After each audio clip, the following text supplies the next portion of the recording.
President now of the American Society for Cybernetics.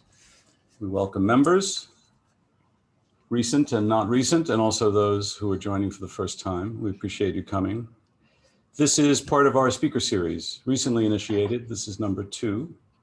As Jude was saying a few minutes ago, we hope to have them at least monthly, still very much in design.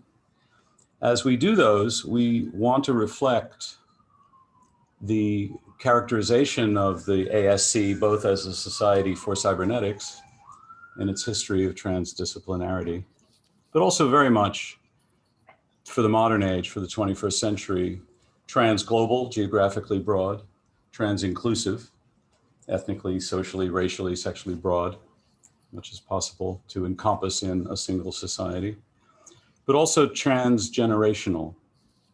I was listening this morning by chance to On Being, and the poet Nikki Giovanni was being interviewed. And she made this wonderful comment, which is very much behind our thoughts about the transgenerational component, is we don't need to tell them what the world is like. We, the elders, so-called the olders, don't need to tell the youngers what the world is like. They are in the world, they know the world. Let them tell us, and let us share our views of the world and come together on that. So this is a vision for the ASC, which we'll be promoting through projects and so on, and also through membership. So we welcome anyone who's not a member to join. We might, Adler, if I could ask you when you get a moment to put in the chat, the contact email for ASC if you want more information about the society, please feel free to get in touch with us. We look forward to that. That is my role for the beginning of this. It's ministerial only. I'm not going to overthrow anything, but I will hand it off now to Jude, for whom we thank for this idea, which is primarily to interview Patricia Clough, who we'll hear from in a minute. And I'm joining the conversation as invited to add whatever I might. So thank you very much for coming. Jude? Thank you, Paul. Hi, everybody. It's great to see you in this virtual world. As Maturana once said to me, there are no virtual emotions. I'm excited about the possibility of interviewing the two of these people, Paul Pangaro and Patricia Clough. Middle name being, what is your other name, Patricia? Ticineto. Ticineto. So you've got 3 Italians facing you at the moment in this presentation, which hopefully will make an interesting conversation. Mm-hmm. I'm primarily going to start with interviewing Patricia, and as Paul said, Paul is going to turn with us as we explore the possibilities of this conversation. And I'm going to start, I'm going to put my 20-minute time, limit myself to that. Okay. I'm going to start with the fact that I had read some of Patricia's work over the years, and I've always wanted to meet her, and then had the opportunity to sort of meet her through the conversation at the ASC in 2020 that Paul orchestrated a panel talking about the new Macy conferences. So that's when the idea emerged about the possibility of interviewing Patricia. We've had one conversation with Paul, she and I, since then, which was marvelous, and I can only hope that this will be as good, if not better. So what I did was I went and I read 3 articles or pieces of writings from Patricia to familiar myself. And one was a paper that was written in 2014 with others called The Dialogical Turn, which we'll talk about in part 3 of this conversation. Another was a short piece that Patricia wrote in the Cybernetics of Cybernetics text that was published in the 70s when she then was a student at the Biological Computer Lab, otherwise known as the BCL. And the third, which is the one I'm probably going to be referencing the most, was an article she wrote about, oh, there's the book, an article she wrote about learning as guided construction, which was published in an ASC journal that had 2 publications, and one was in 1984. And Paul, why are you the only person I'm seeing on screen? I don't know. Well, something went on there. Now I see you. Okay, so it's probably my settings. So I want to start with the 1984 article, Patricia, Learning as Guided Construction, since several questions emerged for me when reading just the first paragraph. Yes. Which I want to share with others now, or at least a part of it, and we'll elaborate on that as we go along. Quote, in the years I studied at the BCL at the University of Illinois in Champaign-Urbana, so many encounters were moments of excellence. When I think about telling you what I learned at the BCL, I want to put it this way. I learned a sentence, the observer observing himself in his observations, end of quote. Could you talk a little bit about your time at the BCL and your experience there? Yeah, it's an interesting place you stopped. So I'll pick up. Yes, let me just say, I'm speaking off the cuff because I was hoping that would be the best way to express not just my thoughts, but my feelings about being at BCL. I arrived in BCL in 1971 as, I have liked to say in the past, as the wife of someone who was interested in BCL, who had met a number of people from BCL in Cuernavaca, Mexico, studying with Ivan Illich. For those of you who might know, the Ivan Illich was a school critic, a critic of education. And he had invited me to come to that seminar too on cybernetics, where Heinz was, and Maturana, and Gordon, and Herbert Brün, and others. And I had the wrong date, so I missed it. But I met this young man who had been at it and thought it was the most incredible thing that had ever happened to him. He was a painter, and probably still is, although he's not my husband any longer, and a student of, this is a guy that made the, you know, the domes. Bucky Fuller. Bucky Fuller. So I mentioned that because there was so much going on in 1969, 1970, as you all, many of you might know because you actually lived through it, not just socially and culturally, but technologically and educationally. And so I was up for this seminar, although after I arrived at Cuernavaca, Mexico, I heard from many other people, there had been some devilish people there saying some devilish things, and I should be wary. So I married the only person who said, I thought it was really great. And we headed out to Champaign-Urbana. And as a New York City girl, let me tell you, that was quite a shock being in Champaign-Urbana. And I remember meeting Heinz very early. And this is what Heinz said, so you get a feel for it. Then I'll get intellectual in a moment. I swept the streets all day for you, Patricia. Welcome. And I thought, wow.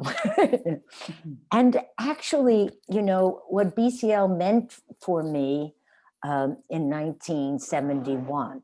So I'm arriving in 71, I leave in 76. I'm teaching as a professor by 77. And I get a call from Heinz in 84. Maybe it was 83, and said, which is a number of years after I had left, and I hadn't had much contact with anyone at BCL, want to come to this conference. I said, sure. And this was the paper I prepared for that conference. We weren't allowed to read. We were supposed to only speak, but Paul's going to remember all this because it's where Paul and I met. There was on that panel, Paul, tell me who that is, someone who had studied with a colleague of Piaget. Do you remember her? Anyway, she... Edith Ackerman. Yes, and she spoke English as a second language. So she said right before I was to talk, you know, that she was going to read her paper because her English wasn't very good. And then I got up and said, I'm from New York City, so my English isn't very good either. And so I'm going to read. And I read the paper, and when Jude brought it up to me in this little meeting we had, I went back to read it. And it's very strange to say, it is really strange that there's so much in it that I would say today, and I don't know if that's some fault of my own that I haven't learned anything since, or there were ideas that were happening at BCL, happening to me as well as to everyone there, that couldn't quite be materialized yet. First of all, we didn't really have computers of any interest, but that's not the only, and they were central to our thinking, but they weren't really usable in the way we were thinking. So I'll say something about that in a minute. But there were ideas going on there that was so creative and so exciting that they would have importance for many, many years, and sometimes much later make so much more sense than they could then. So I don't think it's a terrible fault that I'm still thinking some of the thoughts I first thought there. And that, I should say that sentence, and then maybe I'll stop and let you go on, Jude. Yeah, because it's an extension of where you're at, so. I know. That sentence, I wanted to say one other thing that came up in our little conversation. When I arrived at BCL with Rodney Clough, who was instrumental in the design of the cover of Cybernetics of Cybernetics, and many covers of booklets we produced before that one. When I arrived, Heinz had just been turned down a huge grant for something he was calling the College of Cognition, to which I thought I was going to be the first student. And I remember him saying, it's in his own way, we will go on, but this is the beginning of the end. And What so year was that, Patricia? 1971. 71. When MIT was taking off, which Heinz taught us was too bad. not MIT, but the direction the money was going. It was mostly from the Navy, as I recall. And Heinz said to me, they don't understand what we're talking about. And that was my first introduction, that I had arrived at the end of something. But in some ways, as I was telling Jude and Paul, because we were at the end, it was at our most creative and our most memorializing, maybe. We were gathering a sort of testimony to really what had been before I arrived, but I was becoming part of that gathering in Cybernetics of Cybernetics, but in, where many pieces of Humberto's were, and, there are incredible pieces in that large book besides all the students' contributions. And anybody and everyone was acceptable to create. So there were plenty of undergraduates, there were people that were highly educated, there were people that were not as along in their education, and it was such a group of, there was such an invitation both to group process and to creativity that not only would affect my mind forever, but would profoundly affect my teaching. And some of the most important papers I've ever written are not solo. I've loved working with students, thinking with them and writing, as we did there. All right. I'm going to go on, and then Paul, we're going to include you in this part, okay? But I want to hear you a little bit. But one of the things we talked about was this whole transition from Urbana to MIT, and how, Paul, you came from the MIT world in that sense. You were a student there, while Patricia was probably a student at the BCL, if I'm not mistaken, correct? Yeah, correct. That's correct about me. I don't know what Paul. Okay. Yes, I was MIT undergrad from 69 to 75. I had met Lettvin there and didn't realize that Lettvin was preparing me to meet the next guy who came along, which was Gotthard Pask, who was working at that time as a consultant to Negroponte in the architecture machine group. Actually, that was after I graduated and had done some work in research labs with Lettvin, doing simulations of axon trees and the information processing that they might do. Never a biologist, moi, but interested in Lettvin's sensibility. And I think he prepared me for meeting Gordon, at which point it was like, well, now I know why I didn't like this AI stuff from Minsky and Papert and others. It had never satisfied me, but now I knew what would satisfy me. So I immediately left, actually, MIT at that point and pursued a PhD elsewhere. Nicholas's most gracious moment was letting me into his PhD program and then letting me out of it right away without any rancor on his part, which I always thought was gracious. However, the MIT scene was, I'm learning recently now that I'm at Carnegie Mellon, very different than the Yale Carnegie Mellon scene. Yes. And just a different branch of AI. And I'm learning more that Alan Newell, and others working with him here, including my close colleague here, Jill Fane-Lehman, who's a fantastic character, it encroaches a bit more on the embodiment, on the real-time interaction, on the responsiveness, the sensors and effectors working in real time, rather than what I took from Minsky, which was this separated AI data structure is in there and it acts outside. Not much of a loop there, really, in my interpretation. Just one other thing, the reason why I met Patricia in '84, just to close that loop, was, and others in this call probably know some of this history as well, the Gordon research conferences were mostly in the medical field, as I recall, and somehow Heinz, I think it was, convinced them to fund 3 conferences every other year, '84, '86, and '88. And that's when I met Patricia for the first time. And also Edith Ackerman, whose name I also put in the chat, who's an extraordinary character, and also went on at MIT to have as important a career influencing students as Minsky ever did, in my opinion, in terms of numbers and influence. And also she had synthesized both Piaget and Papert, if you will, the sort of psychological and the mechanical AI view, and extended their work a lot, but was never really given credit. She passed away a few years ago from cancer at a relatively young age. Wasn't she also into music, composition of music? Was that Edith Ackerman? Yeah. Perhaps Jean Bamberger was more famous from yes, that's who it is. Yeah. That's who I'm thinking of. Yeah. Was her name Edith as well? Edith No, Bamberger? Jean Bamberger, yeah. Okay, which she's still around. She's in California. I talked to her last year. Anyway, so let's go on a little bit. One of the things that I'm really interested in is how concepts, how we share the meaning of concepts, or how we differ in our meaning of concepts. And that's something I wanted to explore in this next session. For me, how each of us understand a concept and sharing our meanings with each other is an important element for generating a creative conversation. So throughout the dialogue, hopefully it will become a conversation. I want to explore certain words, concepts, notions that I associate with cybernetics and what they mean to you, me, and us. Our similarities as well as our differences, since differences make a difference. In 1984 article, you also wrote, in reading Heinz von Foerster, Humberto Maturana, Gordon Pask, Gotthard Günther, I don't know if I said his name right.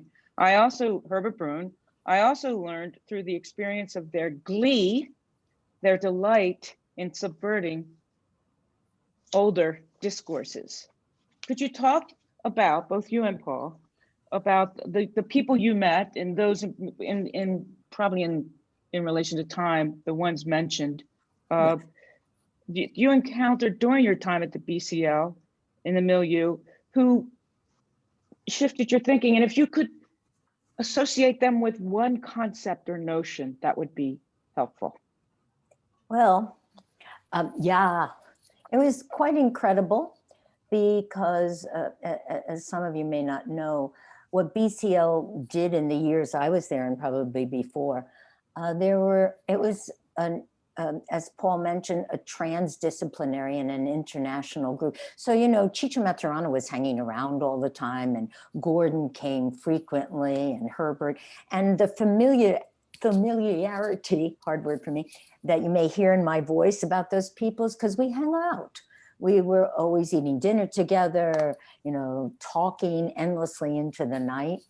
But as I was telling Jude, especially, I think Paul knew, I mean, I was in a classroom watching Humberto Maturana explore the meaning of autopoiesis, like right in front of me. And what was that like? It was incredible. I'll tell you why. You know, the observer observing their observation. of course, is for me a Maturana thought. I think everyone thought it at BCL, but he gave me the idea that the organism, which is biology, and I've often said to students, the biological computer lab was so brilliant that they were thinking of biology. Because in sociology, where I was getting a PhD on the side, as I'd like to say, the notion that social construction, which would become very important, discursive construction, all through deconstruction, Derrida and all those people that I would later work with a lot, the biological was increasingly left out as something that you couldn't change or never changed. And there I was hearing this neurophysiologist telling me that the organism was in a relationship to its environment, that it actually selected from its environment that which would keep it going, would keep its organization going, its life going, as if it could read and write and interpret. And when I was in sociology, there was no biology. It was all dead or even bad. And I kept on saying, no, this is the wrong idea about biology. It isn't correct. And so observing your observations, not only, it meant that to me, it meant autopoiesis and something to think forever, and I have thought forever, about the meaning of the organism and the meaning of the environment, which later let's talk about where that's at today. But it was very interesting to me then. Then also in the world then, there was, we were still sort of positivistic in our approach to science, especially social science, which is incredibly interesting. So anyone who just did any kind of observing was thought of as a secondary activity, too subjective. And I picked up at BCL that we should be thinking something differently than positivism and subjective interpretation, and started to explore the meaning of observation, which is still a very interesting idea in terms of digital stuff, as far as I can tell, and became more interested in who is the observer, though. What is an observer and what is observation? Then I would say P individual of Gordon Pask. This was huge and it's still huge. It's in psychoanalysis, which I am now engaged as a psychoanalyst, was a sort of forerunner for thirdness, or that which is created by analyst and patient, the thirdness or the third voice, which is very, very interesting and unconsciously produced. And I remember some wonderful moments, not just with Gordon Pask, but with Elizabeth, his wife, who would, I'd say, da, da, da, da, da, and she'd say, da, da, da, da, da, da, and I think, whoa, it was always like, whoa, what did she just do? So amazing. And then Herbert Brün. Herbert Brün, who was a really difficult teacher and a difficult guy at times, just took your brain and shook it up and turned it around. And he was very political. I read Marx with Herbert. I read Foucault, The Order of Things. We were doing all of that sort of as, I don't know, stuff we did. I mean, we'd be in somebody's living room reading Das Kapital and Bertolt Brecht. I mean, it was amazing, especially for me. I wasn't a very well-educated kid. And so the glee, I want to just maybe end there and let Paul add some, I think. The glee. I'll get to the glee. Anti-communication, which I know you love so much, Jude. I don't know if Herbert used that term then, but he certainly acted it out.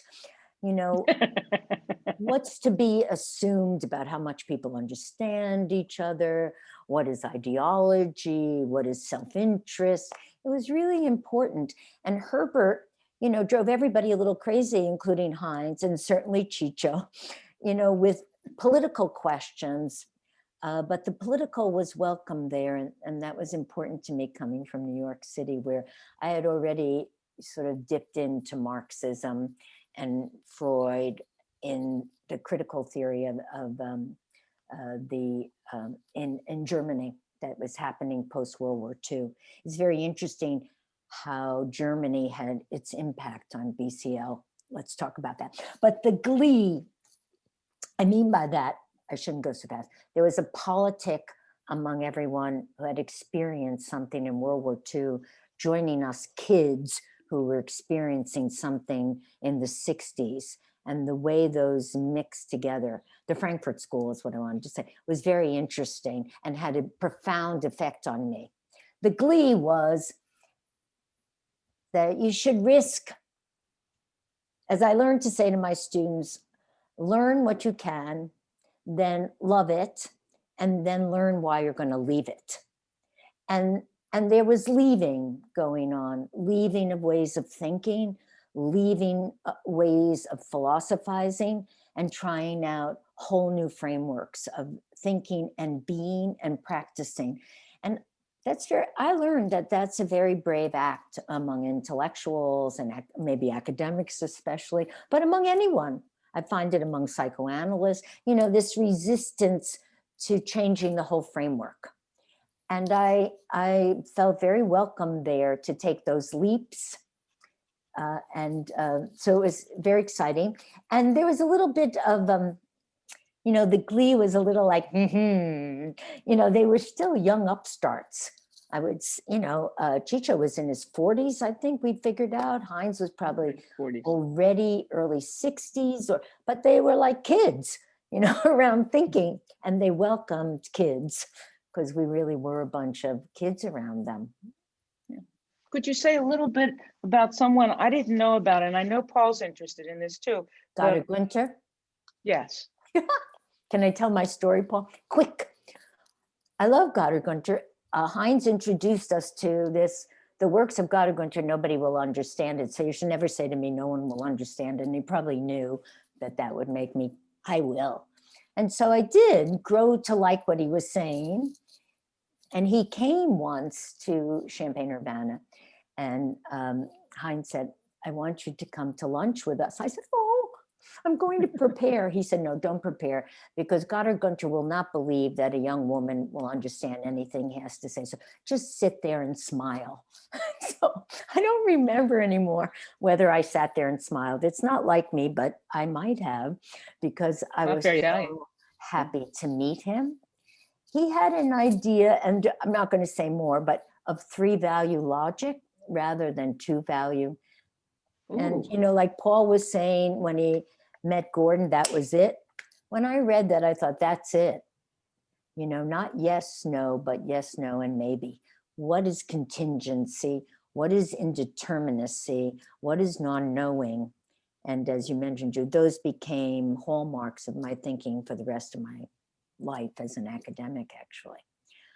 His work in transcendental logics, I mean, I did understand something once. I probably don't understand anything anymore, but I have his papers, thanks to Paul. And when I get old, I'm going to read them again. One of the things I remember him saying, though, if you have a decision to make between materialism and idealism, always pick materialism. And I stuck by that one, too. Cool. I like this idea of a third. We should read him. Yeah, the third. Yeah. Okay. Well, maybe Paul share his paper with us. That would be great. Thank you, Patricia. Paul, would you like to add anything here? The invitation is about the people and the influence. I think one underlying comment would be, before I go specific, and I will try to be brief, is being in the presence of these people is indescribably important. Yeah. And very different than reading them. And it's unfortunate that many are gone. But that, to me, was the influence. So I was not a biologist, but hanging around Lettvin was fascinating. And that, as I said before, got me into a kind of sensibility such that when I met Pask, I could see him, where many others in the same lab, only one other was even close, and I was the most connected, perhaps because of the Lettvin influence, and because I was looking for a way of thinking about thinking, and AI and consciousness and all of these things in a way that was so generalized and so pure that AI was never satisfying to me. It always felt like a bunch of tinker toys crammed together in a box crudely and just sort of working from some bad model. But the purity of Pask's approach and his ability to provide equations, essentially, process interactions that were concepts, namely a repertoire of ideas that we have. Thanks to Bernard Scott, by the way, for putting Paskian definitions and other things into the chat. And there's the Günther paper also. Thank you, Bernard. It's wonderful. Thank you. So this purity and elegance and humanity that Pask had really came through to me. He was very theatrical. He was mad in lots of ways. He wrote lyrics, he produced shows, he did interactive art pieces and interactive media that are still unsurpassed 80 years later, since he began doing them in the 50s. Is that 80 years? Yeah, almost. But a concept that comes out, clearly conversation and a conversation theory that encompasses all possible kinds of interactions, not just conversation, was the idea that if you have a certain kind of interaction with another human being, that it constitutes what he initially called amity, as in the Latin root for love. And then later, Right. I think he said once to me, because of Humberto Maturana, who was willing to call it love, allowed Brave enough. Gordon to decide to say, this is love. And it's a construct. It's about interactions and goals and means beyond the conversation here, but a framework of incredible power, which I actually teach every time I teach conversational interfaces, because now that people are talking about voice, they understand that conversation is important. Well, I can have conversation with myself with content on a website. And that's been a lot of my career in trying to build software that people interacting with keyboards and screens can have internal conversations that are approaching the richness of talking to other people, right? The other people aren't there, but you could simulate that. So that was one idea from Pask. I didn't mean Can I say Heinz- something about Yes, please. love? And I did read Gordon once, right, how brave Maturana was to use the word love. And this, I think, is one of the reasons I find, and I think Patricia will agree with me on this, the importance of the concept of languaging, but because it includes that emotional within the utterance, so Nice. that it's together with that. It's Yeah. a combination. And yeah, languaging can be in love and it can be in other things besides love. Beautiful. But that's an important connection of the consequences of structural determined entities and autopoiesis. Beautiful. Go ahead, Paul. So I just had to throw that in. wonderful. So Lettvin in the early 70s, meeting Pask in 76, then starting to follow him around for a decade or more, doing a PhD with him and so on. And in the course of that, because the American Society for Cybernetics was active in those days, and Heinz was coming, and Stafford Beer was coming, and Varela and Maturana, all these people were coming, I met Heinz. And again, the presence of the man was extraordinary. The energy of it, the generosity of it, certainly the generosity to the students was always quite extraordinary. And as Heinz's wife once said, Heinz has a mind like a crystal. And you get that in his writing. So one idea from the paper that when I give a dozen papers to students, this is the favorite of the semester, Ethics in Second Order Cybernetics. I recommend it to everyone. You can find it on the web by that name. It's the idea that you can be apart from the world and looking as if you can pretend to be on the outside and saying things into the people who are in it, like thou shalt, he called this morality, versus being a part of the world, notice apart from, a part of the world in the system, inextricable from the interactions that you are having in the system. This is the same shift from first to second order of the observed to observing. And the idea that once you look at your own looking, and you know that you were responsible for what you say, because it's you who's saying it, and you look at the saying, you look at your looking, oh my God, that's me saying, so I have to be responsible. There's more to it than that, which we can unpack if we have time. And from that, you get responsibility.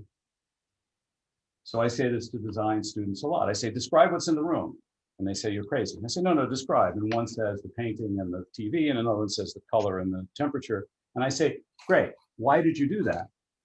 They may or may not have good reasons. But from then on, they cannot not see that they are seeing. They cannot avoid their responsibility. And this for me is the essence of Heinz. Many other contributions, but this is the one that slams me and slams the student all the time. Anyone else you want to speak to, or is that pretty much it? I'd like to leave it at that. I didn't know Günther at all. I love three-value logic. I'm sure Bernard would concur that Pask's logic is also a multi-valued, a multimodal logic. It's not about true and false. This damn TF stuff, 0-1 stuff we get from digital is really annoying. I could talk about Stafford and some other things, but let's keep going. Yeah, this sort of connects with what Patricia in her paper about the datalogical turn sort of deals with or addresses or explores maybe in the sense of logics in this whole idea of, and I think of Herbert Brün's, he has a song but a poem as well called Longing for a Third, and how important that is for me to not just look at two concepts, but what's the third one in relation to this situation. And when I'm doing video a lot, that's what I look for, is longing for a third. What third? What's the third I'm longing for in this particular moment? And then the other thing I did want to say was about the idea that the presence is so important of being with these people, but in particular in those days, I can't imagine being with many of them, although I've been with many of them at other ASC meetings. But the idea of reading versus presence, and for me, that would be the importance of video, or one of them, in the sense of, it's been very important to me not to write about them, but to have them say what they say. And then I get to mess with how I put it and where I put it in relation to making a piece. Yeah. So, and that's been a very important part of what I consider second cybernetics. Yeah, I want to just underline that, because then I think you're going to go on that.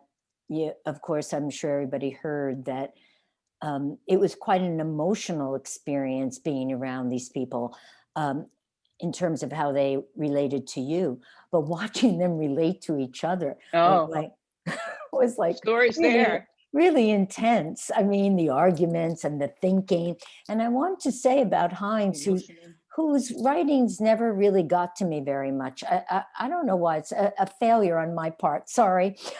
Paul's having. That's very surprising. Yes, I know, because Heinz was an embodiment. He was our P individual. He was the third, because he really was the ringleader.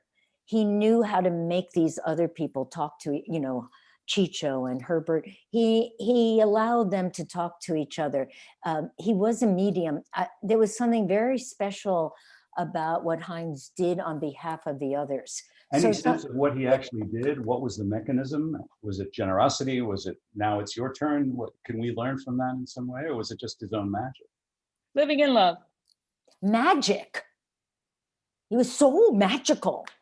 I mean, truly, he was a magician, and I remember once talking to him saying, what does that mean? And something moved or something. And I said, oh no, he was moving things around. Humor. You could tell he had already thought so many of the things people were saying, but he still received them with pleasure. He was a little ahead. I would say Heinz also had a life that had been weighty, and it sat in the room without words. A very, very complicated and special person. And he was especially wonderful to me. So maybe I didn't ever think of reading him. I just went, whoa. You didn't need to read him. I didn't need to read him. Yeah, but fair enough. I mean, I know circularity, and we certainly did many concepts with him in classes. Yeah, wonderful. About datalogical, I hate to spoil the fun, but that's when the fun stops being fun, maybe. Anything else you want to ask before that? Yes, let's do something else. Okay, all right. And another 10 minutes before we open it up, I'm sure. Okay, good. Right. So my timer's going off right now. We have a little bit more than 10 minutes because I'm not counting your introduction, Paul, to our introduction, but we'll go from there.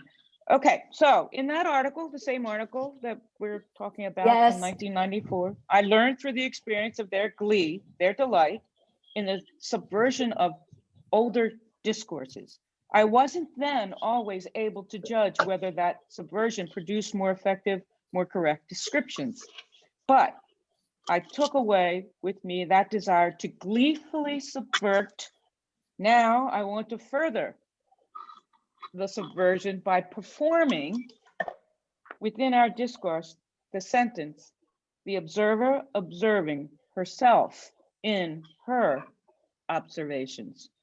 Yes. You want to comment on that before I ask the question? After that paper, I remember Maturana saying to me, do you remember this, Paul? I think you were on with me when he said it. He said, Patricia is a princess. And I remember thinking, maybe he was nervous about me sort of undermining the masculinity of cybernetics, but you know, he graciously raised me to princess status. But I must say that in my experience with Herbert, with Humberto, I'm not sure about Heinz and others, but they always made a point after that, or in my experience with them, of saying him or her, he or she, you know, that you might have influenced them in that way, or oriented them in that way. I'm sure I did. They were being gracious about it for sure. I mean, that piece goes on. I mean, I reread it and I thought, God, you know, it's full of stuff, but yeah, ending on Donna Haraway, of course, already Right. on her cyber manifesto, which of course was ahead of her times. Well, I left BCL and got deeply involved in post-structuralism and got back to cybernetics on page 9 of Derrida's Grammatology when he said something about cybernetics. And then I saw it in Deleuze's work. And of course, realized that these were all men that had been mostly men, deeply influenced by systems theory. And that they were responding to something in the 60s, just like BCL was. I mean, you know, someone like Foucault wrote some of his really important essays that we would read in the 2000s in English, but in French in the early 70s when I was actually at BCL, where there was a different kind of approach to systems theory, to a more deconstructive approach than I think I experienced at BCL. And what do you mean by that? Excuse me, Patricia, what do you mean by more deconstructed? No, that's a great question. Give me a minute. Well, there were things that propped up BCL, that assumptions that weren't being looked at. The place of narrative, the place of the individual subject or organism, and environment, which would come later in environmental studies, and the question of the human, the question of the non-human, the agencies and forces outside of the humanistic approach. I mean, it was the 70s. Well, I was going to ask, is it a matter of timing, or was it a matter of the people who were at the BCL?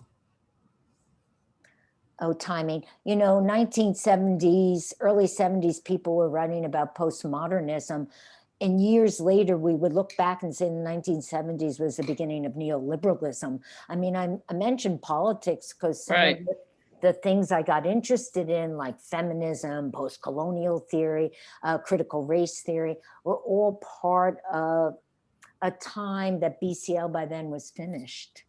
It was kind of over. I'm sure they would have embraced it. They embraced everything, you know. But even Herbert's politics weren't that kind of politics. And I don't know if it was good or bad, but it led me to question some of the things that were assumed at BCL. I'm curious in where you see the intersections between feminism and cybernetics. Well, you know, most people in critical theory, including feminists, think cybernetics is really bad. It has and that's Donna Haraway, isn't it? No, Donna Haraway sort of really was not. That's why I clung to her through all these years. I mean, my piece ends with a quote from her that what being an observer as an ethical observer was, we were going to have to know we were inside a system that we had to be critical of, but not from the outside, but from inside it, which is quite a difficult politics. We're still trying to figure out what that means. Yeah, but I saw her pretty much, maybe it's that I haven't read her since the Cyborg book, but it really felt more like she was seeing cybernetics only from the materialistic militaristic point of view.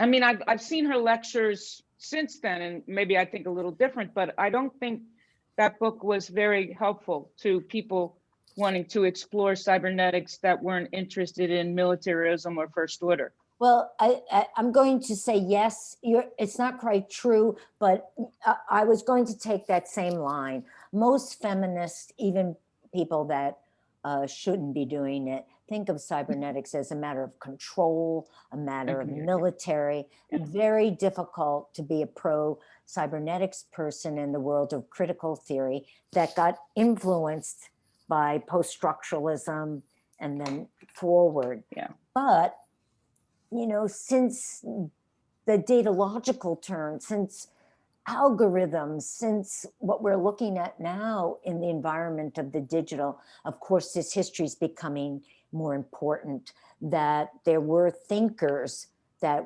and I've been someone who has spoken to this all the time, that there were thinkers that were thinking differently than people have, what popularly in the academy became cybernetics. Just quickly, Bruno Clark points out, Haraway, quote, never got to second order cybernetics. Would you? And I would agree with that. That's my experience with her. Although in recent times, I don't know if that's, yeah. So I wouldn't agree with that, Bruno, but I get your point. yeah, So I think you have to read her more contemporary or lectures to understand that's not the case. On the animal, on the animal, on cosmology, but you know, Bruno's She's right. even developed an alternative to the Anthropocene now. Yes, she and has. I can't remember what the name of the concept is, but it's quite interesting. Capitalocene or something, but you know, to those, the problem was that no one I know picked up Heinz and Maturana until much later. Then autopoiesis got picked up and got critiqued in bastardized. But nobody was reading Heinz and nobody was reading Gordon, and it's still the case.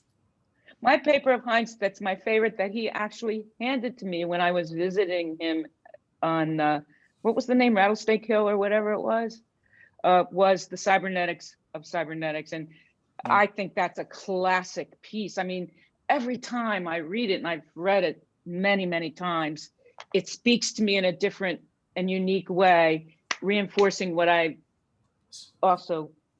Sorry, Jude, to be clear, specifically, you mean a paper? You don't mean the whole book. Paper, the Cybernetics. Do you mean the volume, or do you mean 19? No. It's a paper. The paper that's in here, I think, right? That he It's wrote. in there. Okay. It might be in there. Yeah. You brought up the term algorithms, and there's other questions I have in this area. Like, we haven't talked much about women, although people have referred to people's wives being an important part of this process. And if you could just say a few sentences about your experiences with Annetta Pedretti. You know, I don't remember much. I just met her at the end when I was leaving BCL. So I don't remember. Women were, you know, there were plenty of women around, and we were great. And the wives were far from wives, let me tell you, although they played the role of wives. I mean, Mani Brün was extremely important to me. Inertia of language, that paper is incredible, the inertia of language. Absolutely, and her connection to theater and music. I was a music major in college. I mean, Herbert and Mani were very important to me. And so is mine. I mean, my, you know, like Heinz, I mean, we did so many of these conversations while we were eating and drinking and in my living room. And that makes a difference. You know, it's really a generosity and a hospitality that is a piece of responsibility, as you were saying, Paul. These were teachers who were responsible for whole people, and you felt embraced as a person. Wow. Very good. Even though we were like doing crazy thinking, we were still people. It's amazing. Beautiful. Yeah. I'm gonna move on. They were very smart. They had time.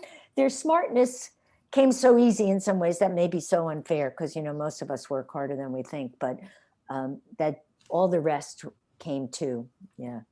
Okay. Move on. Algorithms. The word was mentioned. I'm going to go to, and this is going to be a brief conversation because we need to open it up for questions and comments. In the article, dialogical or datalogical. Datalogical. Yeah. You and your co-author suggest that big data, a consequence of the data technologies, generates a need for a new mode of thinking, a dynamic mode of thinking, a praxis of combining thinking and doing that embraces dynamics of doing. And it reminded me of the article that you wrote for the Cybernetics of Cybernetics, and when you said about ethnomethodologists at the end, that relates to me in this paper, the datalogical turn, which is included for people to share or to read if they want it. And that was your statement, and if I can find it, I want to read it directly. So we need toward a dialogical praxis nested in reflexivity that embraces dynamics, thus flux, fluidity, uncertainty, and all that this entails. That this reminds me of a piece that you wrote in the 70s from the Cybernetics of Cybernetics about ethnomethodology, and I'm going to quote that article. As the ethnomethodologists complain of some of their finest rank and file, what they are doing lacks explicit explanation, hence dynamics in my book. In a way, what they can do, they cannot yet explain. To make ethnomethodology the equal of what it has already attempted, an algorithmization, this is the 70s, an algorithmization of hermeneutics is required. I can't remember writing it.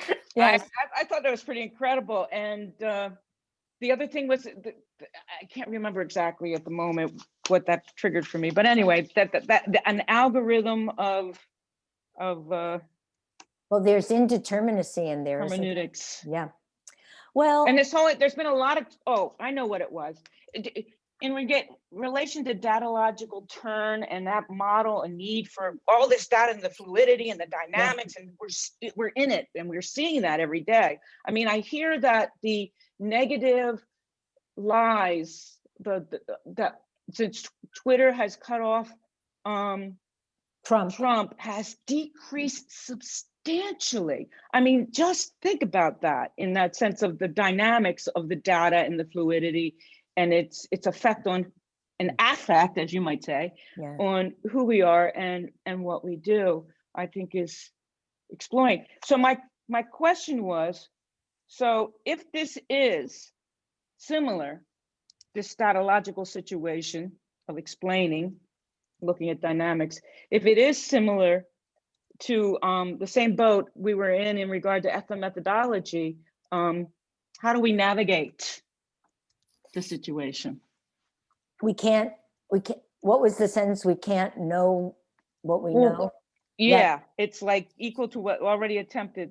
They could not explain what they needed to explain what they could not explain. They needed to explain what they could not explain. Well, I do think that I don't, or the need to explain. I actually think that my career has been something like the algorithmization of hermeneutics. Don't ask me what it means, but it sounds right to me. I was a critic of hermeneutics and of phenomenology. Why?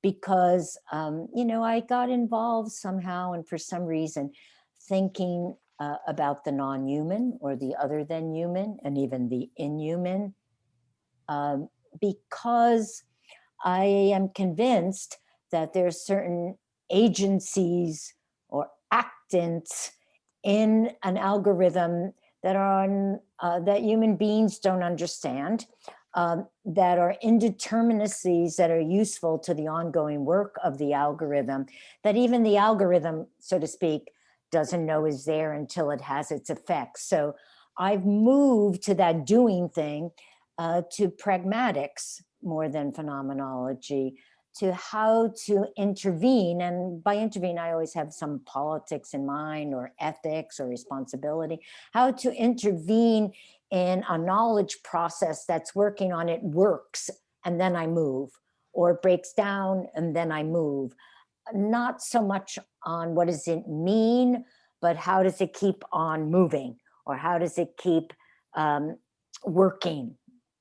And that could be tricky, but I think there's a kind of thinking, if I may, in this crowd say, a kind of thinking in the algorithm that is requiring us humans to rethink how we think.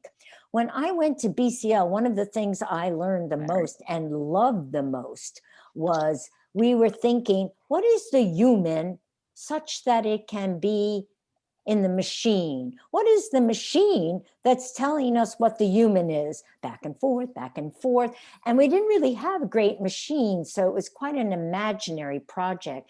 But we were in dialogue with the machine and really with algorithms eventually and programs of certain kinds. So I think that we're still doing that, and that the whole, you know, the phone, the mobile, all that stuff. I mean, I remember Heinz saying, people think someday something like this, and he's saying it's never going to happen. So there were some things they couldn't see.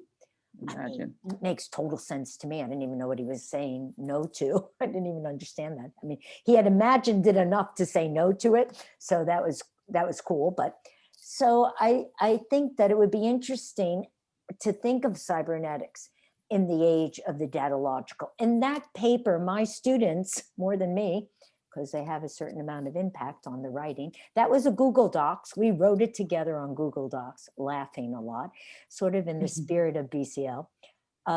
They discussed third order cybernetics, in which I know you hate it, Paul, but in which we would think of cybernetics in the context of massive amounts of circulating data and the production of data in every move we make. I don't want to extend the conversation because we should get the questions, but I question the need for third order in the case that you mentioned. And if there is one, it's in the doing.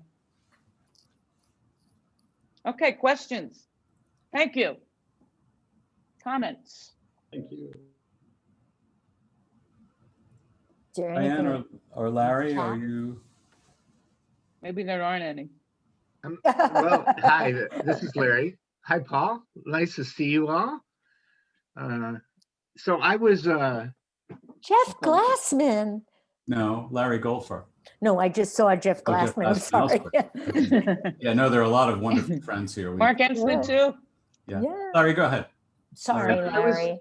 No worry, Patricia. I am just delighted to be here. And I think one of the things that's important for me, so I'm a next generation cybernetician. So I met Heinz when I was doing my master's, when he lived in Pescadero at Rattlesnake Hill. So I spent a lot of time with him, and got married on Rattlesnake Hill at Heinz's house. So there was that sense of family. And then I went to Urbana to do my doctorate. So I kind of traveled backwards, and I got to be Herbert's student for the whole time I was there. I was studying kinesiology, but I was in Herbert's composition class.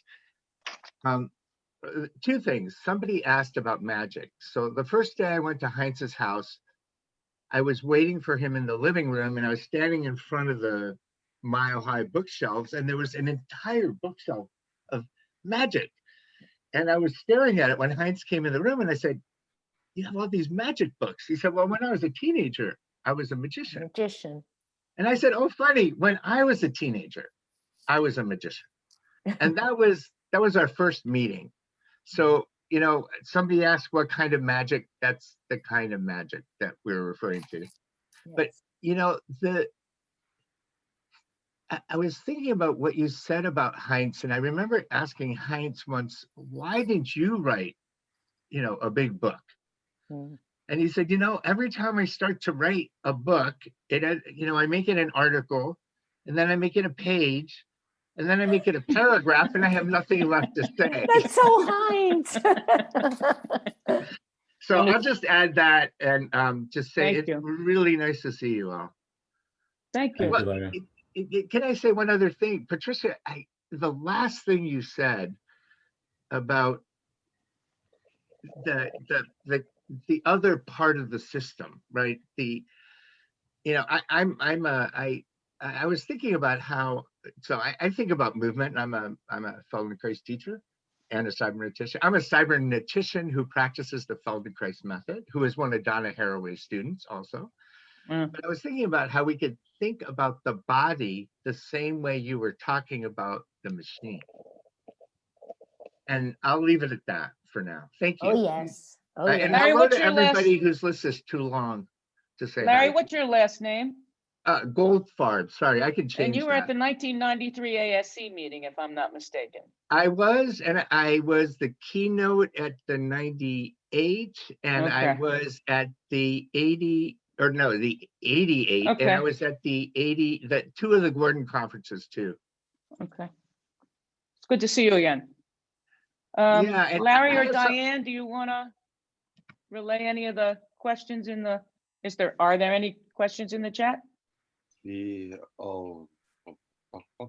Did you want to say something, Patricia? No, I was just seeing a hand of, Yes. Okay. yes, I'm that really- hand. Hi. Hello. Bertha. Can you hear me? Yes. Oh, perfect. And so great to all hear you. Great greetings to Goldfarb.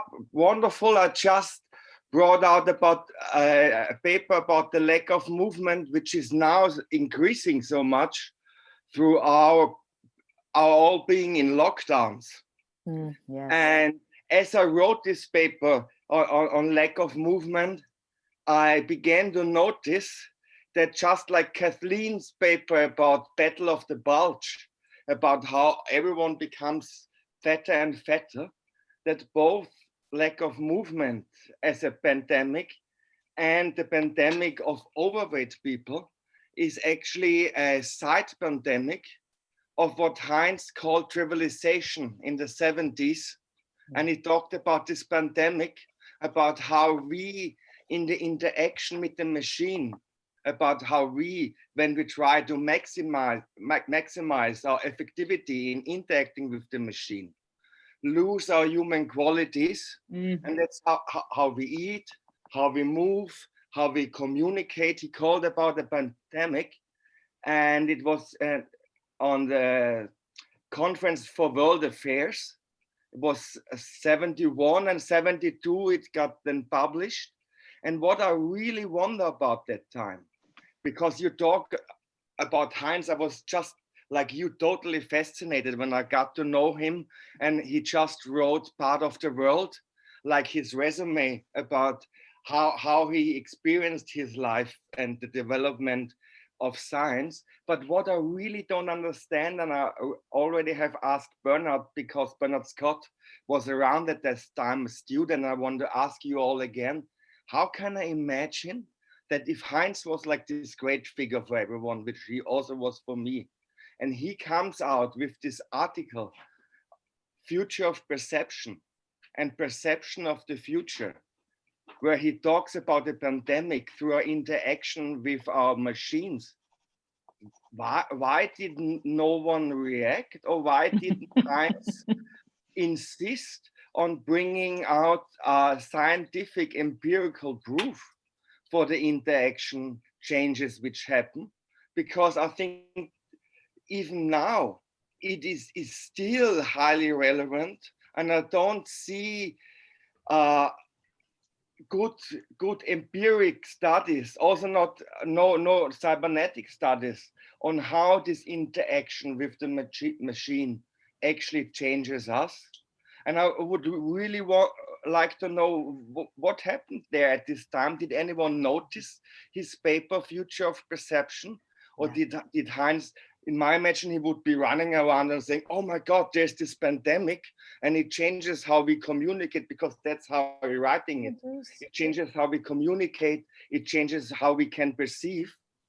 But it seems like it's no big issue. So I'm really curious. Patricia, do you want to respond to that? I do. Bruce, hold up the book so we can see. Hi, Bruce. What is it? Part of the World. Part of the World. Who did that book? Who's that book? I don't know. Monica and Monica Bruckner. Brucker Okay. and With Heinz. Riegler with Heinz. Yes, then I I was the fourth person. Riegler and I, you can read me in the back announcements. Lucas Pavlik with a K, accidentally. Well, but yes, just, Patricia, yes, I do. I do want to. Bruce, did you want to say something? Yeah, Bruce. I'm looking at this book with Jamie Hutchinson at the BCL archives at Urbana was part of this project. Jamie Hutchinson, editor, and it looks like it was published by Heinz's old department at Urbana-Champaign. What year is that, Bruce? 2010. What, 2010. 2010? Yeah. Well, you know, that's very interesting, and I'm happy to see Bruce, whose work I do share with my students, because it's, you know, it speaks to them about their contemporary moment, which is not so positive about cybernetics, but then, you know, especially your emergence book, which we've read and studied a lot. Because, you know, I should say that before I went to BCL, I spent considerable amount of time with Marshall Mcluhan, and I really I was a teenager, actually. Well, now you have to talk a little bit about that. yeah. Well, you know, I remember walking into the Waldorf Astoria where he was going to give, I think it was 6 lectures. And along the wall, there were all these televisions with things going on it that, you know, that you could never experience in your own house. And thinking, oh my God, what is this? And the room was packed, and the first one, and I stood in the back of the room, and all I remember him saying something about history and would it never be the same. And I remember thinking, oh my goodness, there's something amazing happening. And I went to all 6. I said that because by the time I got to BCL, I had a lot of things on my mind about media. I was teaching 2nd grade at the time in a Catholic school, and they had ETV, educational television, where you dragged in this television on this big iron thing. I mean, it was a riot. And I taught from 1 to 4. So from 3 to 4, there was no ETV, just regular television. And I had the idea from listening to Marshall Mcluhan to start showing the children the things they watched when they went home and discussing them with the children. All right. Was I not brilliant? It was so That's brilliant. very good. The mothers and fathers complained that I was showing television to the kids and we had to stop doing it. And I couldn't explain to them that we were analyzing media. So cybernetics became a background for me really working in media studies. And, you know, that's how I get to datalogical as well, working through new media and then, and what Paul, the conversational aspects, the interactional aspects, and what you brought up, the bodily aspects. So much of my work has been on affect, on the impact of the interchange with technologies that is below consciousness. I don't know where is our consciousness. That's more that's more bodily. Yeah. And of about course, the internal dynamics. yes, more bodily and non-conscious. And then, of course, I'm always interested in the unconscious too, because I'm a psychoanalyst. But, you know, of course, the first things we learned at BCL was the embodiment of mind. So there was always body. That's why it was so brilliant. That was the biological computer lab. And so I feel I was inspired to keep thinking about the relationship of the body. And we did, I'm sorry, what is that word? The thing you do, Brigitte? Trivialization. Larry. No, what do you practice? Movement. Feldenkrais, yes. Yes, Heinz was, we were introduced to that when we were students. Yeah, I always tell people that I deal with the physical manifestations of the unconscious, Patricia. Where are you talking? Who are you? Larry Goldfarb, hi. Hi. Yes. Yeah, I always say that I deal with the physical manifestations of the unconscious. So I think we meet in the same place.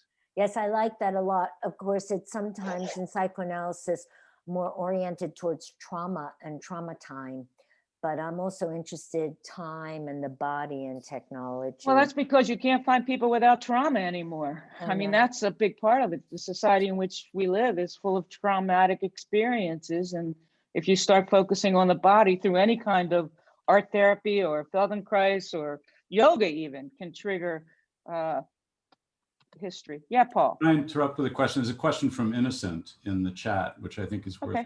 unpacking. Innocent, would you like to verbalize it for us? To speak it? That's okay with you? Why don't you just speak it, Paul? Okay. Innocent, if you want to come in, please do. Yes, sorry about that. There you go. Go ahead. Yeah, the internet's a bit slow on my end, so apologies if I cut out. There are a lot of thoughts embedded in that question, but I guess I was trying to figure out a way to frame What was the question? a couple things. The question is essentially where does but how do we consider and how should we think of the politics of the governor?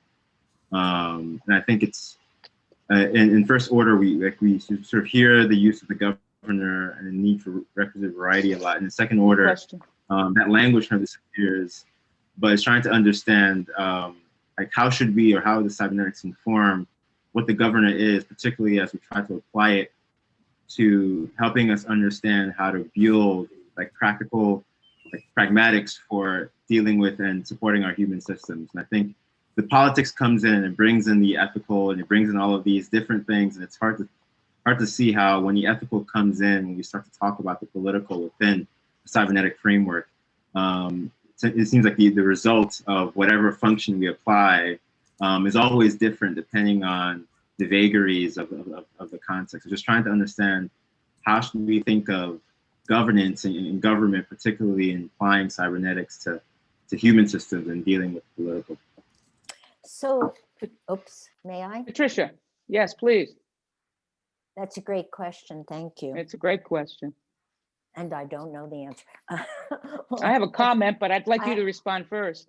I think that was also another piece that I took up from Heinz von Foerster and BCL when in 1992, I read a 6-page paper by a philosopher named Gilles Deleuze called On Control Societies. It was 6 pages long.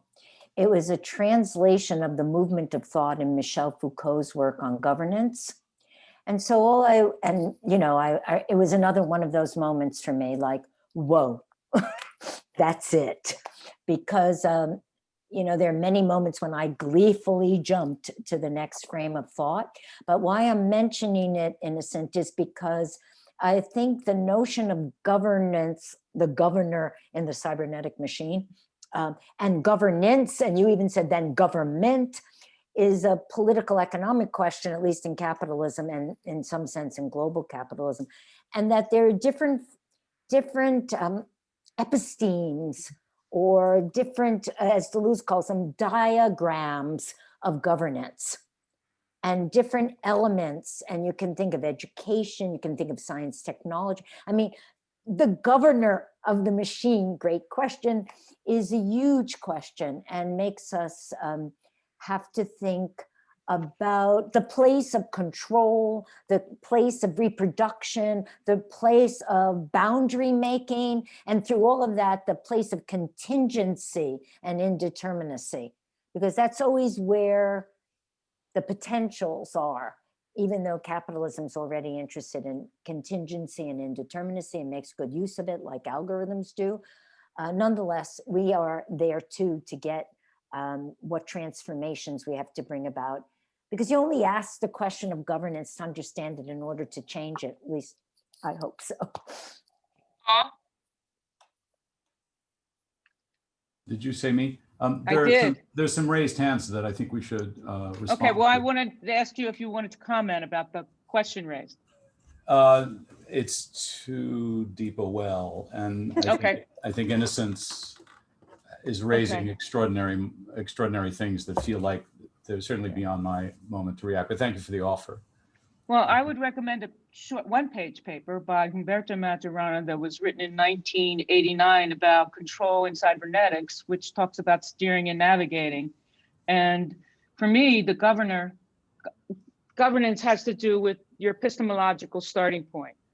if you think first order is very useful if you want to control communication, ask the President of the United States of America for the next few days. Okay.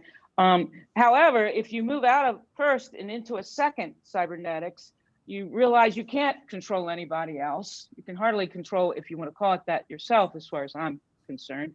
And that epistemological starting point generates a whole nother way of governing. That's all I have to say about that. Okay, Paul. I had a question, but go ahead, Paul.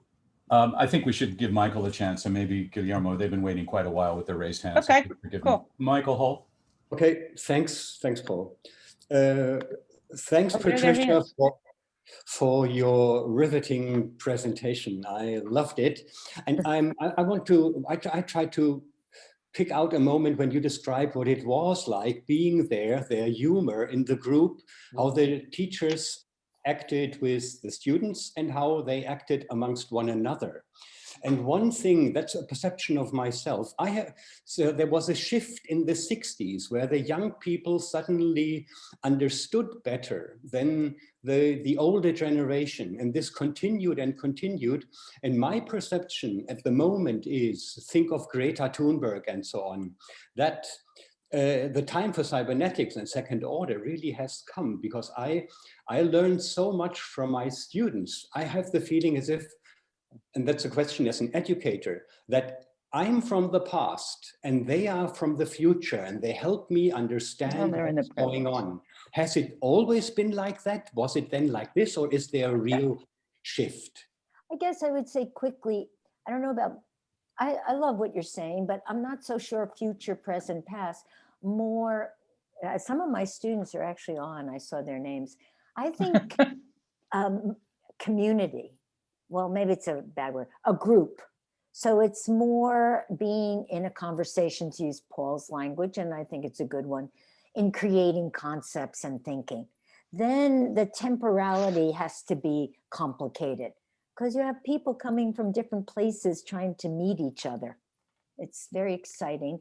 But yes, on the other hand, I mentioned, and I was teaching myself when I said it, that the post-World War II, the German experience had deeply affected science technology. And Heinz carried that, so did Herbert, in his body. And then the whole Allende thing with Maturana, I mean, he was with us.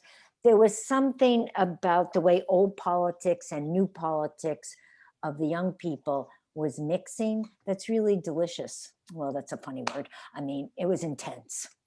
And I guess I meant by delicious, we shouldn't let that go. We should keep in mind what others have been through and what they know because of it. I must be getting old that I said that. I don't know what that means. Guillermo, thank you for your patience. You've been raised hands for some time. Diane has a couple of questions as well. Well, I think that I'm going to be very fast. Well, thank you so much for your insightful discussions. Actually, Humberto Maturana has come across during this conversation, as well as the theory of autopoiesis. And as you know, Humberto, well, I would like to ask whether you have any thoughts on how is it possible that Humberto himself appears to argue against applying autopoiesis across different scales, criticizing, for instance, Niklas Luhmann, that appropriates autopoiesis term. Yeah, but actually in his own writing, he is applying it across different scales of the cellular biology, when he actually said, and I quote, "A cell is an autopoietic system. Is trivial, apparent in its life cycle, but it is not trivial. Is how the cell is a molecular embodiment of autopoiesis." So I just want to know your thoughts, because I have been trying to contact Humberto, and yeah. Patricia, I know you'll have something to say about this. We've talked about this. I have too much to say about it, and our time. And I was thinking of others that must have a lot to say too. It's a very important concept for us to be thinking about, because let me just say one thing, and I'm so sorry, you raised a wonderful question. There's so much on my mind about it, including Varela's treatment of autopoiesis in terms of the temporality of the output to an input neurophysiologically, which is like, you know, as a matter of time that can't be reduced, and which he called autopoietic because of the pulsion to do. I'm a little troubled by the word reproduce and what it means, repeat and what it means, boundary and what it means. And so there, you know, there's Bruce Clark's book on emergence has a lot of discussion about what emergence means, what is evolution in terms of autopoiesis. It's endless. So it's a very important word though for me, because if you're going to talk about, before we were speaking about how maybe technology is doing something to people, I want to be very careful. There is no people without technology. They've always been at the origin of each other. So I don't know if the words bad or worse or good or better are ever good for this, but autopoiesis is one word to get to the way the human bounded in its life is or is not open to an environment, including the environment of technology, which it itself has produced. And so it's a very important concept and very subtle. And so let's call for another meeting where we just talk about autopoiesis. Oh, sounds wonderful. Serious. Yeah. Excellent. Very good. I'm serious. Yeah, of course. Diane, you had a question from someone? And Larry. Or Larry, either one. I had Michael Andrews asked, is there an intersection of Pask, Amity, and Maturana and love, and Illich and conviviality? Oh, yeah. Thank you, whoever asked that. Michael Andrews. Ivan Illich ruined my life, I like to say, when I gave a presentation in my master's, I guess I was in a PhD program in sociology in New York. And he came up to me after and said, that was excellent sociology, but that's not what you want to be in life, is it? And I immediately said, of course not, because who would not agree with him? And that's how I wound up being with him for a while. And we stayed in contact for many years later, actually, until he died. And conviviality was a hugely important concept for me from him. And that's a great connection, Diane, whoever you were referring Andrew. to. About love, conviviality, and what was the other one? Amity. Amity. Yes, beautiful. Amity. Yeah, and as a way of teaching and learning, for sure. Living too, but it's so hard. Well, so I think I love that question too, because I think I would say that the people that we're talking about embodied conviviality. Yes. You know, it was and so maybe we could have a meeting about the embodiment of cybernetics sometimes. Okay. Larry, you had a question? I think that goes back to autopoiesis too. So those would go well together. My question is for both Paul and Patricia, if they wish to respond. It relates to an experience I had probably in 1980. It was at a systems science conference.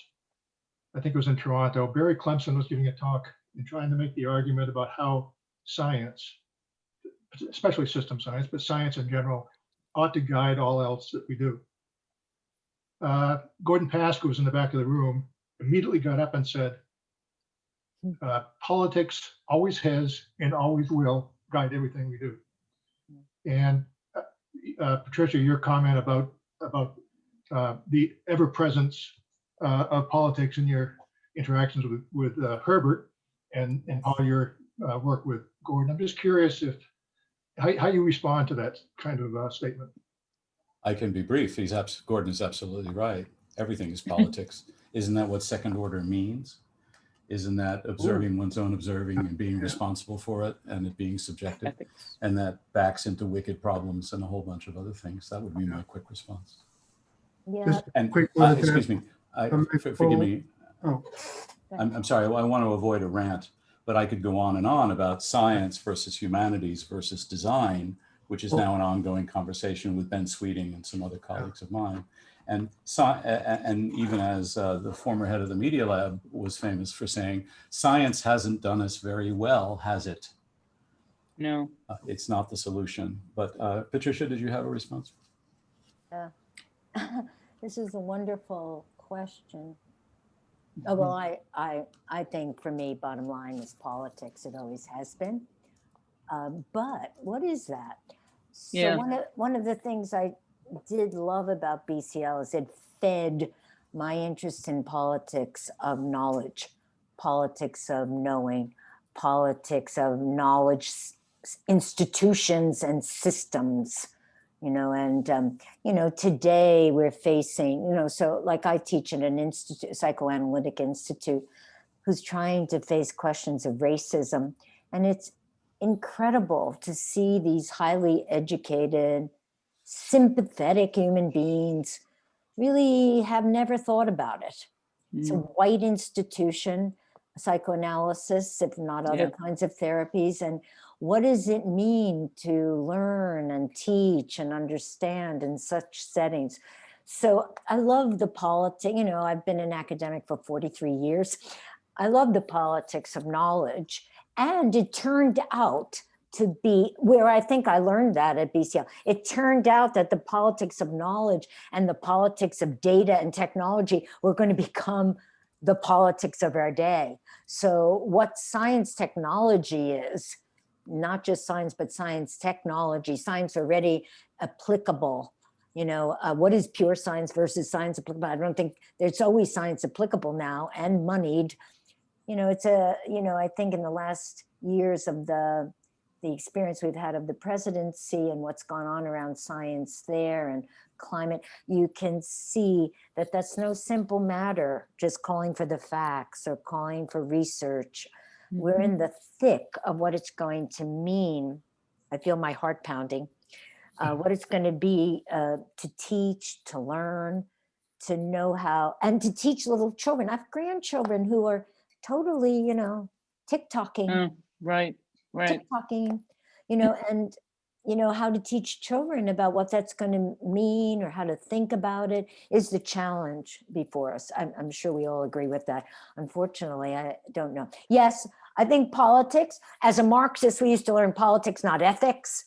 Ethics is a cop-out. I don't believe any of those hard lines anymore. I think ethical positions are very important when you're in systems that you're analyzing but can't be outside of. So political, ethical. And I would add to epistemology, which is political, that we now have a moment of ontology being highly political.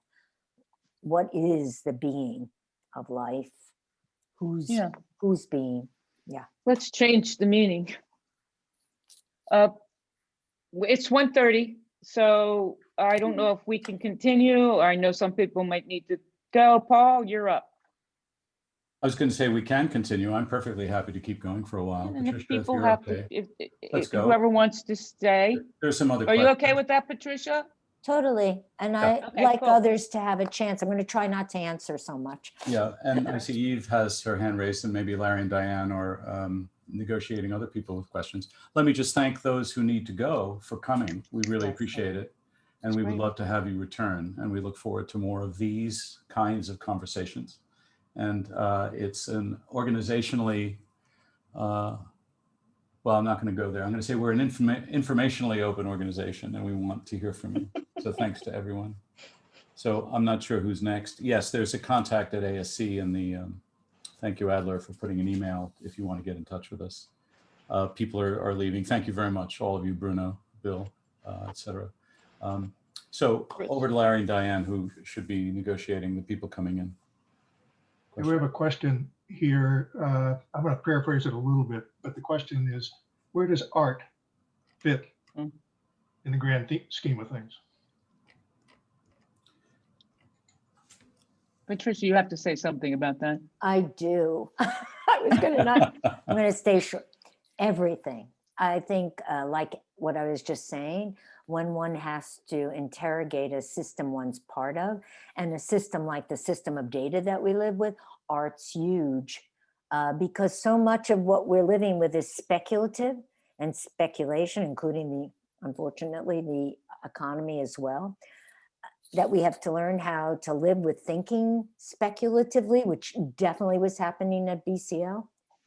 And when you have to speculate, you need an imagination and you need an education to the imagination, because you can, imagine a lot of things, and art's the way. It's, or what Paul might call design. It's huge, including aesthetics, it's huge.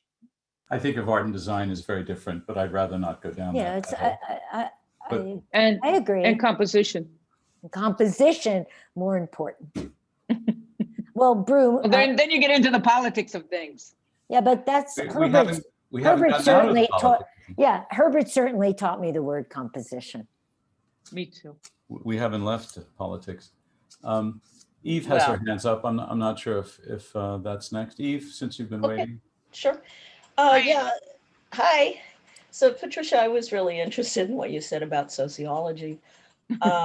And as an anthropologist, I was trained as a cultural anthropologist, and I was trained originally by someone who was a student of Talcott Parsons. And when you talked about, the sort of shunting aside of the biological and the oversimplification of what biology meant. Yes. So what popped up into my head was Parsons' division between biology, culture, the cultural, the social, and the psychological, and I think that did a lot of violence to thinking, and so that's on the side of cultural anthropology, what happened. So because my then advisor was a Parsonian, when I was reading Bateson, he dismissed it as being overly mechanistic because he didn't understand about second order cybernetics. And there was this, division in anthropology where, there was a potential for crossing the biological and the cultural and the social. And then that kind of got, pushed aside. So, yeah. I don't know who everyone is here, but the social sciences are really screwed up from that history. Yeah. I don't really know if it's over, because one of the gifts BCL gave me was, don't settle too deeply into one discipline.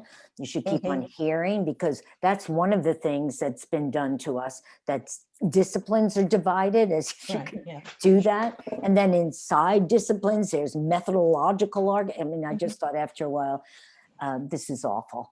Go where thinking is happening and find out what thinking is about. That's my motto. But Talcott Parsons, I'm afraid to say, was a profound supporter of cybernetics.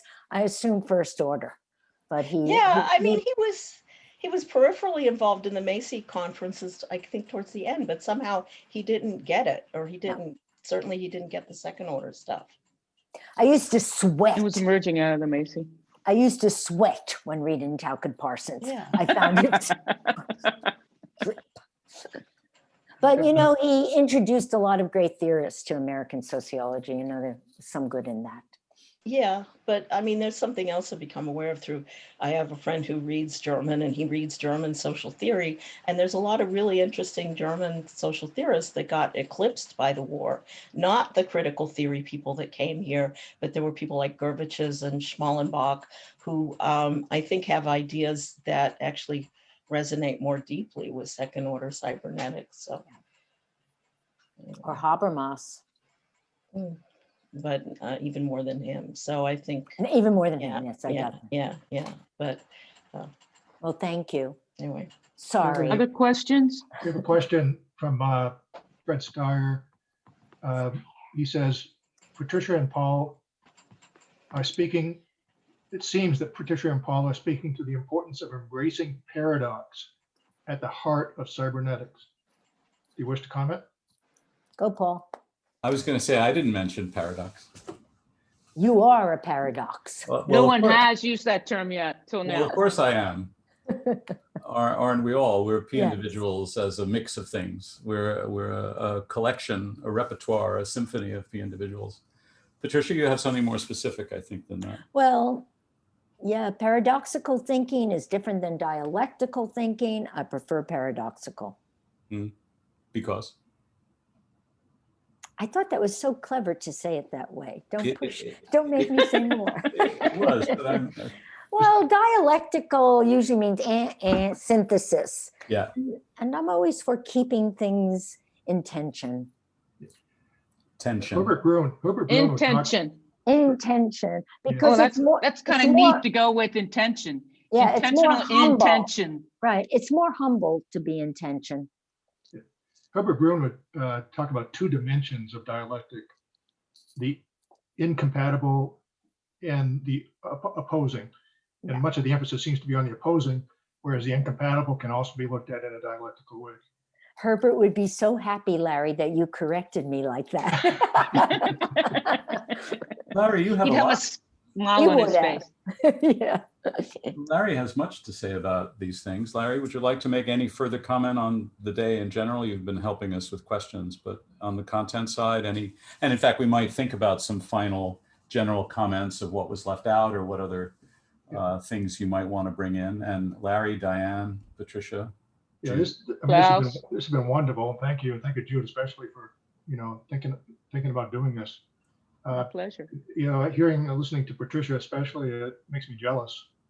I've been jealous before, but trying to do or something even remotely similar to what was at the BCL has been something I've been longing for and still do.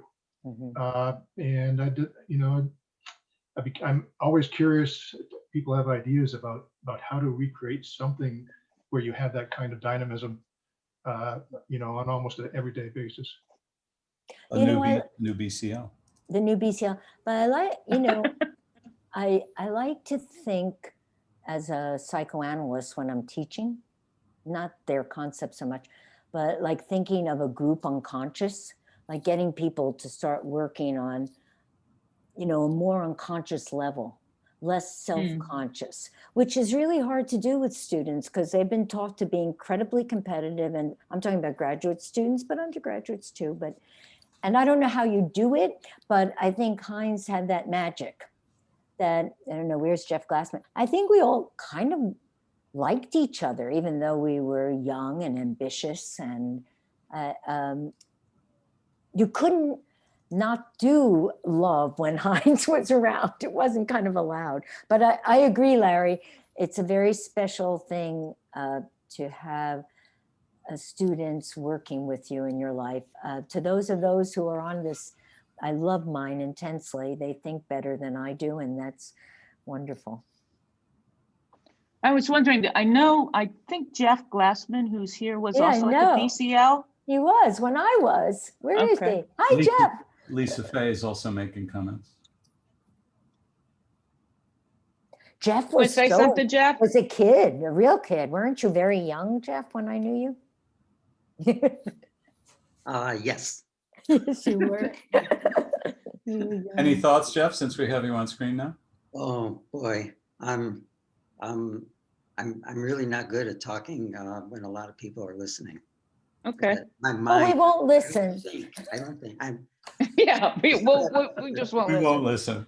That would be perfect if nobody listens.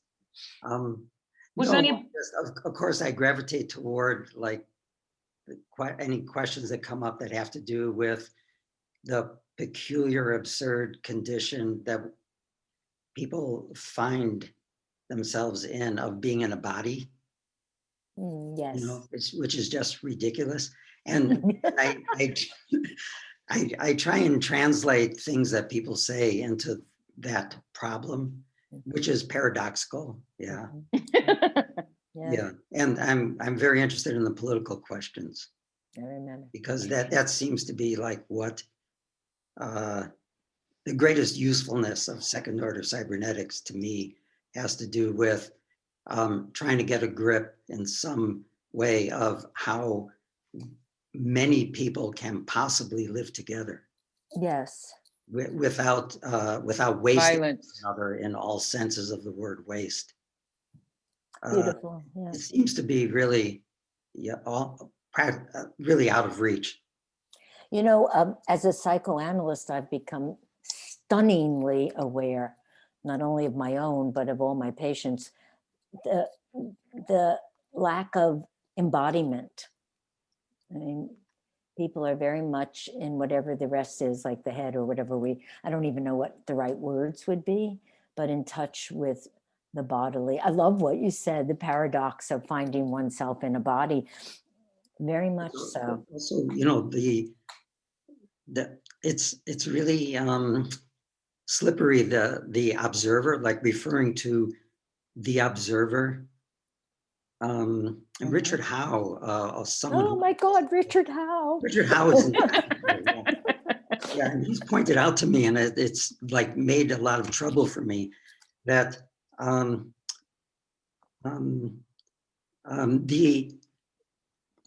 referring to the observer has like a catch in it, that it sort of postulates an external kind of abstract person of some kind. Yeah. Which is maybe not such a good idea. Because the real problem we have is, how do we explain everything and get along together without positioning something external to being human? I think it doubles as boundary. This is a long conversation, but thank you, Jeff. And may I just say that Richard Herbert Howe, who is a dear friend, was one of the most brilliant members of our group. I mean, it was stunning. He finally got a PhD in sociology, I know. And he did, I think he did all the entailment structures that are part of, right? Is that right, Jeff? Do you remember? I'm pretty sure. I learned a lot from him because he was just wonderful. Do you still know him, Jeff? Yeah. We have to talk later. He's writing a book. He is? Yeah. Of course. Of course. Of course. Well, I'm glad he is. He should be. Jeff, I think the challenge is the languaging, in the languaging. Yeah. At least one of them, you know, for creating that space. Well, how do you have the languaging without like having, like making use of that leverage or shoehorn that of the observer that serves us up to? Well, I think that we have to generate and create the language that reflects that as much as possible. Yeah. That, you know. Yeah. But Herbert Brün was a genius at doing just that. He was walking third order cybernetics. What does that mean? What does third order mean? It means that you actually put into practice the praxis of cybernetics in your daily life. Why isn't that already in second order? Because people don't talk about second order in that way. That's because they don't understand what was intended. Well, they haven't gotten there yet, you might say. Yeah, so you don't need third anyway. Well, I think that we might need third for a while. You have to have a way to connect. I wanted to say something. I'm interrupting you too. Which, all right, please do. To what Jeff said, it's no small matter.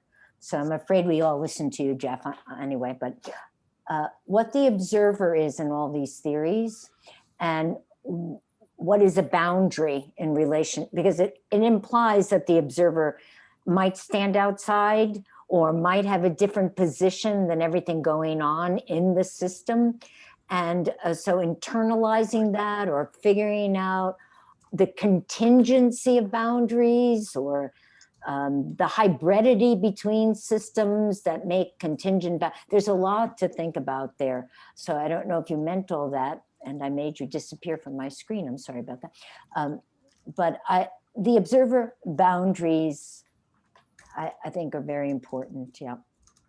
Can I say something about the embodiment to Jeff? Please. I think this is, Mark Johnson writes beautifully about it, but our system is organized for the body to hide from the mind. That's why we actually have this duality in the first place, even though logically you might ignore it. So when you're looking at something, your mind is full with what you're looking at. It's not paying attention to the way your eyeballs are moving inside your head, just not available to you. Saccades are just not available to you. Right. So I think we're set up to have a mind-body duality maybe because it's pragmatics of evolution. I don't know, but it's hard to avoid. Well, the psychoanalyst Donald Winnicott, in a wonderful, wonderful paper says, well, I hate to say this part, but if you have a holding environment that sustains the infant, they won't create a mind. It's a wonderful paper called Mind and Soma or something. I always feel bad because it's the mother that is that environment, and I would like to think through environment better, but it's a fun idea to think that we only create a mind because we're not comfortable in our bodily connections to the environment that supports us. You think, Deborah? Yeah, I think so. Didn't the Good Enough Mother, right? The Good Enough Mother, yeah. Yeah. Someone that hasn't spoken yet, want to speak?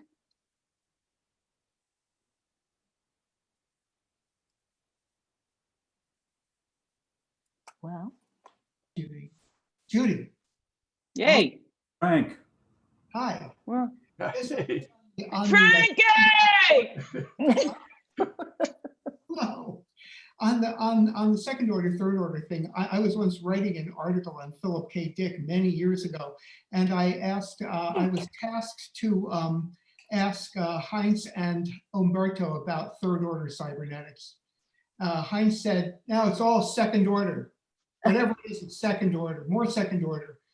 And Humberto said, third, fourth, fifth, sixth, seventh, as many as you want. So multiverse. What? The multiverse. Yeah, multiverse. And I think that that's important because it's contextual in who you're talking to, whether or not there needs to be a language about the third to establish a bridge between me and you. And if not, so be it. Well, it's poetic and it's a work of art then, deciding whether it's going to go into the third, fourth, fifth, sixth, etc. And it's more a work of design. If I go back to Paul, if you go to the second and stay there, that's for me, that would be the distinction between the 2 points of view. And even though I'm an supposed artist, I kind of am inclined a little bit more to the Heinz point of view and kind of put it all in the second. But I'll shut up now. And your writing wonderful. Reflects that to me. Your writing, that article that I read recently, I forget the name of it that you did. It's a very brief paper. I recommended it. What was it called? The League. The League, which is really a reflective piece about you being in it without saying it. Yeah. Exact. Okay. Hi, everybody. It's good to see you, Frank. Wonderful to see you, Frank. Hi, Frank. Anybody else who has not spoken yet want to say something? Klaus. Well, I was just listening, and I'm a little uncertain about this first order, second order, third order. I think the whole notion of order is really a logical order. It comes from Bertrand Russell, the idea that you have a language and you have to have a language about the language, etc., etc. Yeah. And I think that traps us into a logic that is really alien to, in my way of thinking, of living. Yes, we have a mind. We can think about the mind. We can do all kinds of things. But this is, I think, harmful to think of first order, second order, and then decide who is in it and who is out of it. I think we have to see that. To me, I think Heinz's second order cybernetics is really kind of a psychologizing of what he thought was an objectivizing nature of science, and I fully agree with that. Yeah. But to me, that is not enough. When we speak a language, we don't speak a first order language. That means we don't just talk about ourselves, we talk with others. We are in contact with others. And that is a different domain than the big of a hierarchy. We are in a different environment. We language, we talk with each other, stimulate each other, that is, I think, a far more important distinction we should make, not getting entrapped into the psychologizing of cybernetics. So I think my stick is actually very much realizing that we are part of a community of many communities, that what links us is not our own consciousness, but rather our involvement in language, that we can talk about this, that we can stimulate each other, can get in conversations with each other, in which we lose actually our identity in favor of the process of being with others. Yeah. Sounds lovely. I would just call it languaging. Anyone else? Reflexivity is built into the system. Yeah. Okay, Fred, you have not spoken yet. You're up. Well, actually, Larry spoke for me in reading my question about paradox before.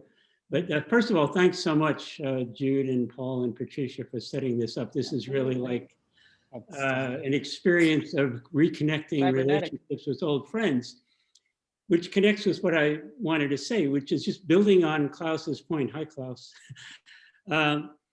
One of the things that's been so central to us forever, is the idea that we make distinctions, but then we're very careful to recognize that in making a distinction, we've made a cleavage in our world. Yes. And we need to repair that cleavage by reconnecting them, by recognizing the relationship between things, whether it's between first and second order, also recognizing that first order didn't become first order till after second order was second order, right? But the importance of making distinctions That's true. and then making relationships between them. And it's that relational aspect that is really central to what we've been talking about for the past 2 hours and the past 60 years. That makes me think of G. Spencer Brown, The Laws of Form. But then the second book, which is on love, actually, I forget what it's called. Only three can play this game, right? I love those books. Yeah. Anybody else who hasn't spoken want to say something? Skylar, did you have your hand up? Who has it? Okay. Yeah. I was feeling shy, but I'll jump in. One thing I noticed is when I was looking at, I think, it was Luke Hoffman's work, but I had been holding sort of the two loops, the first and second order kind of loops together. And in my work kind of realized, okay, and then there's a synthesis in the trefoil knot. And then I realized that those knots can actually make up the torus, which is sort of like the, the conceptual outlay of the second order vision. And so that's when I decided, okay, second order, that's good. Gotcha. If that makes sense. Yep. Deborah, did you still want to say something? No, I think I just the way before I said that, body hides from the mind. Reflexivity is built into the nervous system. It's just not something that we really have a choice about. And it just makes, how much do we leverage it? But it's there. True. It's true. Sort of like the autopoiesis is built into it. Yeah, absolutely. Someone mentioned in the chat Paulo Freire. Well, we were, yeah. I mean, when I was with Illich, we met him, and he was important to the thinking at BCL as well, not surprisingly. Huh. Interesting. Yeah. He was there? I met him with Ivan Illich when we were all in Cuernavaca, when they were all there too. I mean, he was about, but his thinking remained important to understanding languaging, actually, about how people learned language through practice. I also think Paulo Freire has a really, hello. Hi. Super Mark. fan. Yeah. Sorry, go ahead. It's Mark here. Jeff, it's Mark. Mark Inslee. A survivor of that virus. Yeah. Good to see you. Virus. But Freire has some really interesting writing on the concept of love. It has lots of parallels with Maturana's usage. And so it might be a fruitful thing to investigate. Absolutely. It was great to see you all and hear you all today too. It's great to see you. Nice to see you. Looking good. I think we should wrap it up. What do you think, gang? Yeah. Everybody? Any, It's been a pleasure. Yeah. Any final comment though from Patricia and Jude? Just any sort of brief wrap up? Well, thank you. Thank you so I feel much. like we had a conversation. This is cybernetics. Yeah. I had a friend this morning. I said, I've been thinking about the past, and he's older than I am, which is so sweet of him to be. And he said, yeah, and there's a lot of it for us. But it was very light traveling around with everyone in the past and in the present and in the future. The first time Jude and Paul and I started talking, I cried. And I had a few minutes now too, because it was, you know, I have no idea how I really wound up in Champaign-Urbana at BCL, a total magical gift from the universe to me, for sure. It was magical. And so it's nice. Yes. Thank you so much, Jude, for thinking of this, and Paul, of course. And It's my pleasure. I've been wanting to have this conversation for a long time, and I'm really excited about everyone that's here that could participate and be a part of the conversation. And I hope it's one of many more. I'm already thinking about autopoiesis, embodiment, and longing for a third, if anyone's got one. That's a good one. Let me just add my thanks and close out in my magisterial role. If anyone is not on our mailing list, I put the contact again in the chat. We would love to hear from you and include you in the future. And much appreciated. Thank you all for your time and attention today. We look forward to furthering the conversation. As Gordon would say, once begun, conversations never end. So Thank true. you, everyone. Thank you. Thank you, Patricia. Bye. Thank you. Everybody. Good seeing you, Frank, and everybody else. Yeah, special thanks to Jude for I suggesting. hope to hear from more people than we actually spoke. Wow. Recognize So Fred good. and Liana and Bill, etc., and I haven't heard from them. Anyway, Great. Maybe next time, huh? next time, hope so. And if anybody has any ideas, there is a committee, and I'm a part of it for about the Speakers Bureau. So feel free to let us know. Okay. And somebody did Adler, did you download the discussion board or We chat have the board? chat. The chat is preserved. We're good. And also we should say Excellent. that we'll be posting the video recording and the discussion chat in future. And again, that's a reason to be on the mailing list if you want to have that. Thank you all. Okay, bye-bye. Wonderful seeing you. Thanks, Jude. Ciao. Thanks, Paul. Thank you so much. Thanks to you. Thank you, Jude. Welcome. My pleasure. Bye, everyone. Frank, I'm so glad you made it. Franco. Me too.